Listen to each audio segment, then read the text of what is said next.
Genesis chapter 23, verse 16 through verse 20. Sarah's funeral.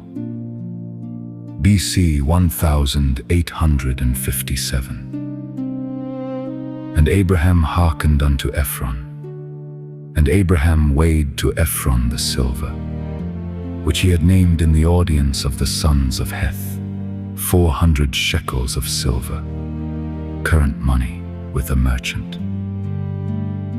And the field of Ephron, which was in Machpelah, which was before Mamre, the field and the cave which was therein, and all the trees that were in the field, that were in all the borders round about, were made sure unto Abraham for a possession in the presence of the children of Heth, before all that went in at the gate of his city.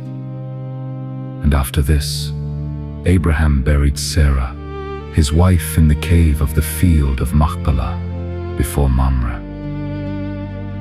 The same is Hebron in the land of Canaan. And the field, and the cave that is therein, were made sure unto Abraham for a possession of a burying place by the sons of Heth. We have here the conclusion of the treaty between Abraham and Ephron about the burying place. The bargain was publicly made before all the neighbors, in the presence and audience of the sons of Heth. Genesis chapter 23, verse 16 and verse 17 note, prudence, as well as justice, directs us to be fair and open and above board in our dealings. Fraudulent contracts hate the light and choose to be clandestine. But those that design honestly in their bargains care not who are witnesses to them. Our law countenances sales made in market overt, and by deed enrolled observe. 1. Abraham, without fraud, covin, or further delay, pays the money. Verse 16. He pays it readily, without hesitation, pays it in full, without diminution, and pays it by weight, current money with the merchant, without deceit. See how anciently money was used for the help of commerce, and see how honestly money should be paid where it is due. Observe.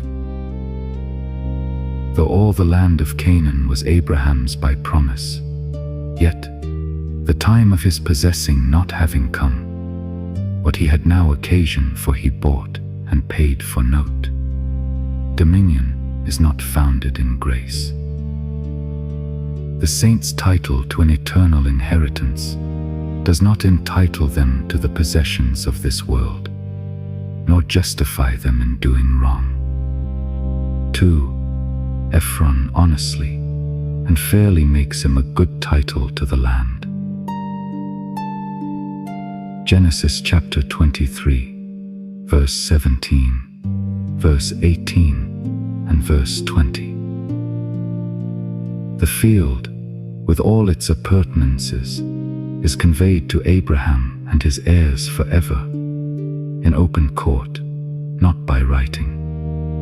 It does not appear that writing was then used, but by such a public solemn declaration before witnesses as was sufficient to pass it. Note: as that which is bought must be honestly paid for, so that which is sold must be honestly delivered and secured. 3. Abraham, thereupon, takes possession and buries Sarah in the cave or vault, whether framed by nature or art is not certain, which was in the purchased field. It is probable that Abraham had buried servants out of his family since he came to Canaan, but the graves of the common people. 2 Kings chapter 23, verse 6, might suffice for them. Now that Sarah was dead, a peculiar place must be found for her remains. It is worth noting, 1. That a burying place was the first spot of ground Abraham possessed in Canaan. Note: when we are entering into the world, it is good to think of our going out of it. For, as soon as we are born, we begin to die. 2. That it was the only piece of land he ever possessed, though the country was all his own in reversion. Those that have least of this earth find a grave in it. Abraham provided, not cities, as Cain and Nimrod, but a sepulchre. 1. To be a constant memorandum of death to himself and his posterity, that he and they might learn to die daily.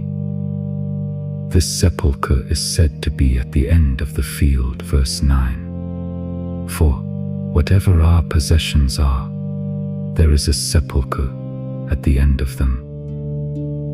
2. To be a token of his belief, an expectation of the resurrection. For why should such care be taken of the body, if it be thrown away forever, and must not rise again? Abraham, in this, said plainly that he sought a better country, that is, a heavenly Abraham is content to be still flitting while he lives, but secures a place where, when he dies, his flesh may rest in hope.